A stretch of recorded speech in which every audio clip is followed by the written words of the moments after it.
The South Today bulletin, proudly brought to you in association with MoleMap, the skin cancer detection specialists.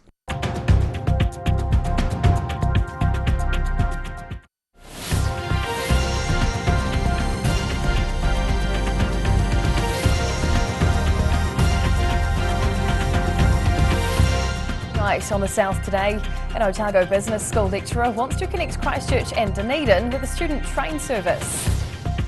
Two of Christchurch's biggest construction projects are making waves, but for two very different reasons. And Dunedin's mayor prepares to lead his first political trip to encourage relations with a Chinese sister city.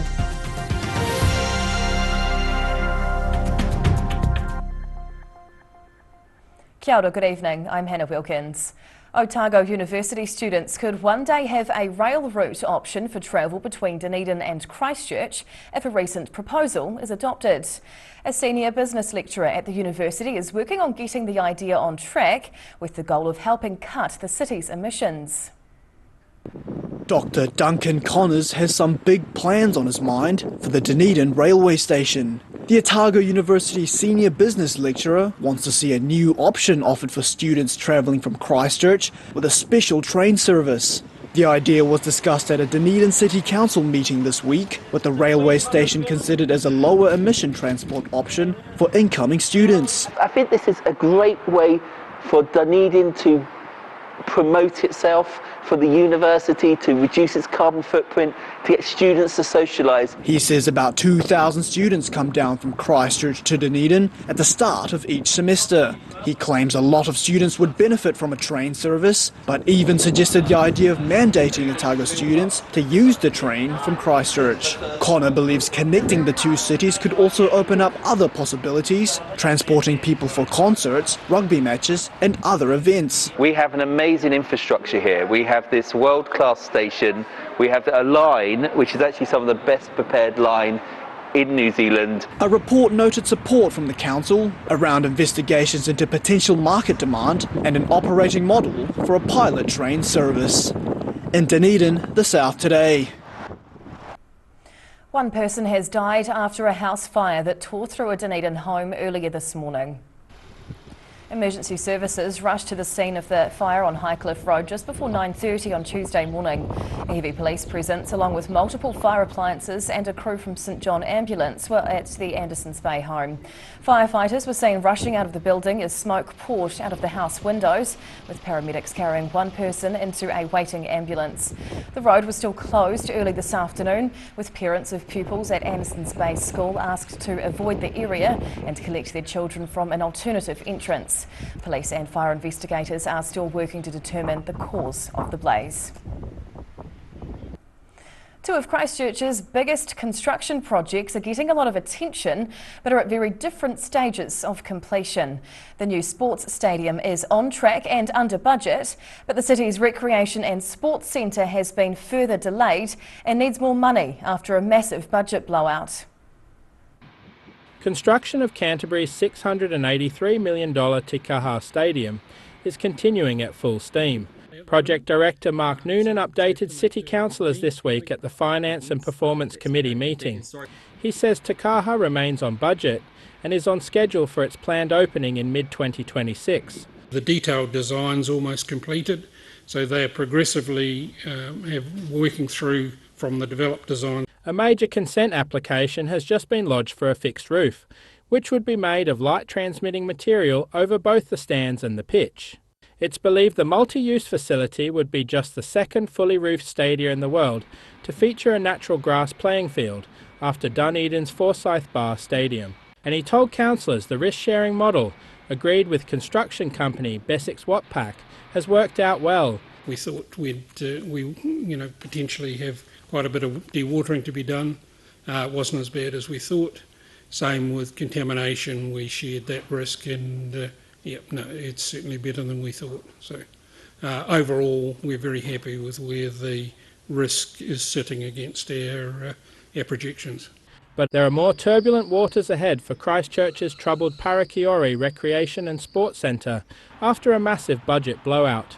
But a dispute over escalating costs is threatening to stall the project. Contractors say they need more time and an extra $439 million to complete Parakiore.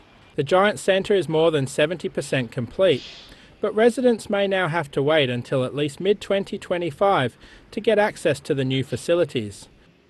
In Christchurch, the South today. It was a ducking good time for Queenstown businesses over the weekend at the city's annual duck race. The highly competitive event has been run for more than 20 years, this time raising money for food rescue charity Kiwi Harvest.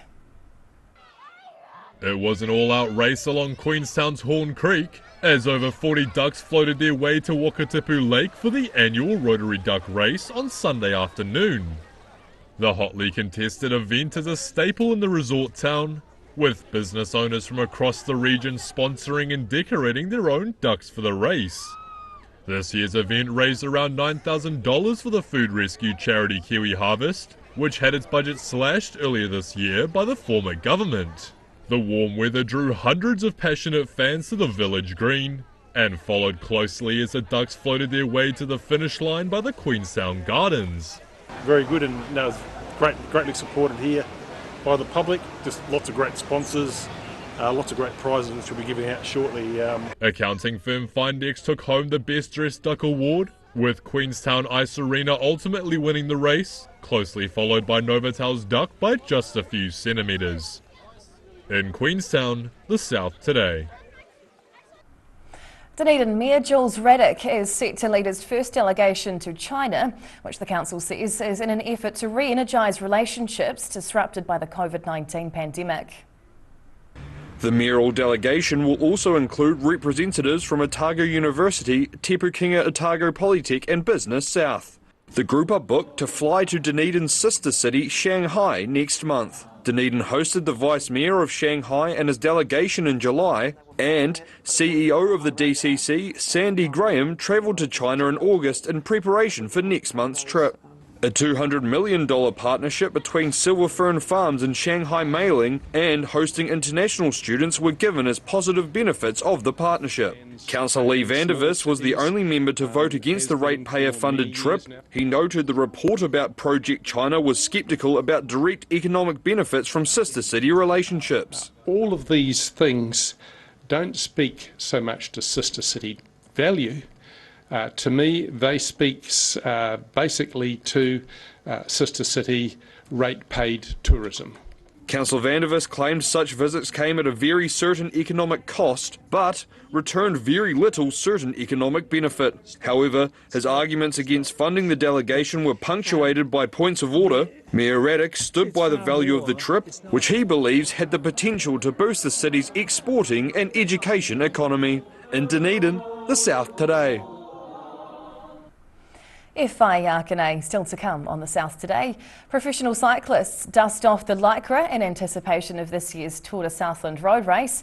And from pros to some pint-sized athletes. It's all about speed and endurance at a duathlon in Cromwell.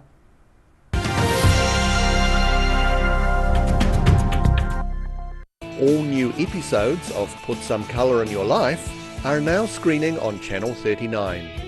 Take a look at Australian artists and the techniques they use in their studio. Put Some Colour in Your Life. Tuesdays, 7:30.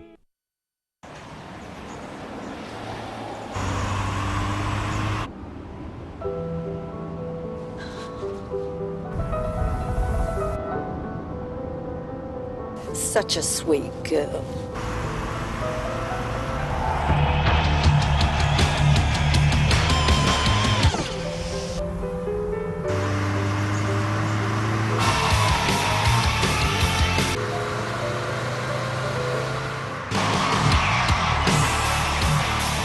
What are you dreaming about? Just music.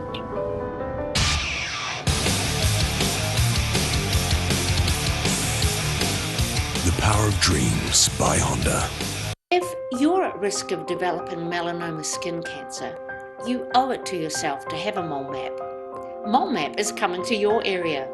Phone today to make an appointment. It could save your life.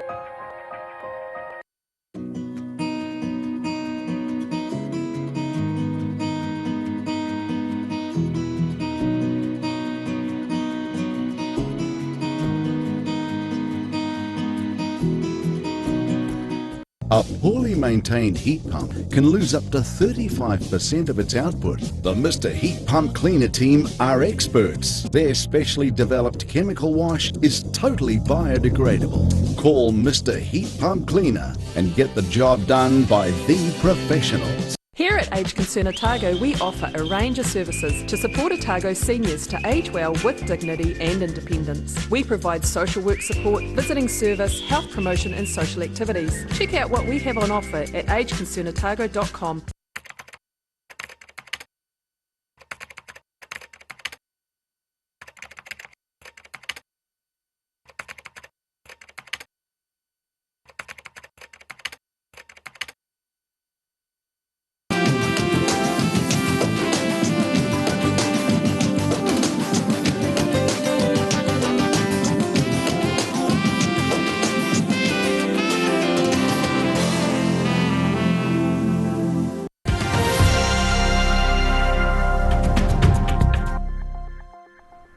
Tēnā koe, welcome back. This year's Tour of Southland road cycling race is underway under the watchful eye of new race director and former Dunedin cyclist Glenn Thompson.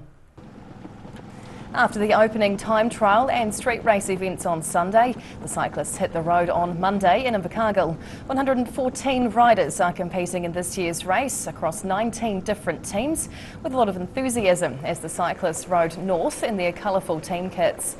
Clear skies and light winds made for some rapid racing on the 166-kilometre stage. Australian professional Sam Jenner winning the sprint home up Lumsden's main street. But it was the men's endurance cyclist Regan Goff who claimed the Tour of Southland leader's jersey. It's been changed from the traditional yellow to an orange colour this year in recognition of race sponsor SBS Bank. A bunch of pint-sized athletes put their speed and endurance to the test in Cromwell over the weekend, enjoying a bit of friendly schoolyard competition. The annual Kids Duathlon had children running and pedalling their hearts out while taking in some welcome vitamin D. Tongues were out for these youngsters as they looked to pedal themselves to victory. Around 120 children, ranging from preschoolers to preteens, raced against each other in the annual Goldfields Primary School Kids Duathlon in Cromwell on Sunday. Event organisers were a little worried after a bad weather report earlier in the week, but the sun ended up coming out for a central Otago stunner. But yeah, no, the weather gods have smiled on us today and it's been a fantastic sunny warm day and I think everyone's had a lot of fun. The annual race has been held for more than a decade. Organisers say it's one of the most important fundraisers for the school. You know, basically a bunch of parents that, you know, we get together and just try and, you know, I suppose have that extra bit of support for the kids in our school. The older kids took part in a 2-kilometre run, finishing up with a 3-kilometre bike. Everyone enjoying the fierce friendly rivalries between mates. Maya beat me on the running, then I beat her on the biking. Many of the young competitors were left with a smile on their face as they crossed the finish line, welcomed home by friends and family. In Cromwell, the South Today. Some children across the south will be getting on their scariest attire tonight, preparing for some Halloween trick-or-treating. And one house in Port Chalmers seems to be scarier than the rest, with the homeowner hoping to give children the fright of their lives. Looking like something straight out of a nightmare and pulling out all stops for the spooky season. Port Chalmers resident Tanya Heinemann has transformed her home into the Heinemann House of Horrors, with skeletons, clowns and ghosts lining the entranceway for Halloween night. She initially began her efforts to entertain her grandchildren, but soon attracted many more local trick-or-treaters. Last year we had 175 children come through. Sorry, they all like to participate. Her garden has been transformed into a graveyard and her house blacked out with a smoke machine. Children have to make it past dozens of haunted creatures before they get the treats. Come if you dare. I'll see you later. For those who dare to enter the scary house, sweet treats are in store, with Heinemann stocking up with truckloads of lollies. In Dunedin, the South Today. And now recapping tonight's top stories on the South Today. An Otago University lecturer wants trains to run from Christchurch to Dunedin, bringing students to town. Christchurch's Te Kaha Stadium build is on time and under budget, but the Parakiore Rec Centre is delayed and needs more money. And Dunedin Mayor Jules Radich will lead his first delegation to sister city Shanghai. Councillor Lee Vandervis has criticised the cost and economic benefits. And now we'll look at what's happening in tomorrow's ODT, and we welcome editor Paul McIntyre. Hello, Paul. Hi, Welcome how are back. you? I'm very good. How are you tonight? Good, thank you. And what can we expect to read in our Wednesday paper? Bumper edition, as usual, on a Wednesday. So we got a story of emotions running high at a Dunedin City Council meeting today, with accusations of racism across the floor. St Kevin's loses 2 kids and 2 staff, amazingly, that were on a school camp recently. Right. And they confiscated the kids' cell phones so they couldn't let out any misleading information. So we've got a bit more on that. A last-minute bid to prevent a small fortune between pages of thrillers from leaving New Zealand has seen a significant international scam thwarted. Right. And finally, a slice of Dunedin school history is going under the hammer tonight. Okay. Oh, a bit of everything in the paper tomorrow. Thank you for sharing, Paul. No problem. Time now for a look at your weather. The South Today weather, proudly brought to you by MoleMap, the skin cancer detection specialists. Looking at the situation, it'll be mostly cloudy and dry over the region tomorrow, but some afternoon showers will pop up on Thursday and Friday afternoons, with thunderstorms possible inland. Heading to the top of the South Island, high cloud and nor'westerlies are about the north, with 19 expected in Nelson, cloudy with northerlies and 17 in Greymouth, and up to 19 with nor'easterlies in Christchurch. Travelling to South Canterbury and North Otago. It's a cloudy one through here tomorrow with nor'easterlies and highs of 19 in Ashburton and Timaru, 18 for Oamaru. Heading westwards to the Central Lakes. High cloud with light winds make for a lovely day over here, with 18 on the way for Queenstown and up to 20 degrees in both Wanaka and Alexandra. Heading further south. The warm weather continues as we move over here with light winds, high cloud and 18 degrees lined up for Gore, Balclutha and the Catlins. Across to Invercargill, low cloud with light winds and a low of 8 tonight. Then it's a warm one tomorrow with thick high cloud to start, followed by northerlies and a high of 19. Thursday may bring a few afternoon showers, but it's an otherwise fine day with 17 as the high. And finally, heading to Dunedin. Fine tonight with changing winds and a low of 13. Then tomorrow will be foggy and misty to start, but making way for a lot of afternoon sun with some light easterlies and a high of 18 degrees. Then Thursday brings a cooler southerly with some brief showers and a high of 16. And that's the news this Tuesday. For the latest news and videos from the southern region, head online to odt.co.nz. You can follow Channel 39 on YouTube to catch our news bulletins on demand, or follow us on Facebook. Search for the South Today NZ to see our favourite stories from around the regions. We'll see you again tomorrow. Ka kite o popo.